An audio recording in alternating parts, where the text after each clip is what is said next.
గైకొనే వారికి దేవుని దృష్టిలో ఉన్న స్థానం ఎంత గొప్పదో మీరు ఆలోచించండి.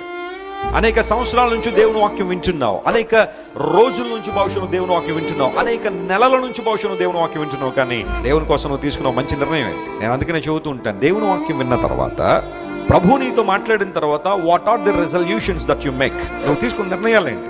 వాక్య ప్రకారం నిన్ను ఎలా మలుచుకోవాలని ఆశపడుతున్నావు, వాక్య ప్రకారం నిన్ను ఎలా తీర్చిదిద్దుకోవాలని కోరుతున్నావు, ఆలోచన చేయండి. వాక్యాన్ని వింటున్నావు, దట్స్ ఓకే.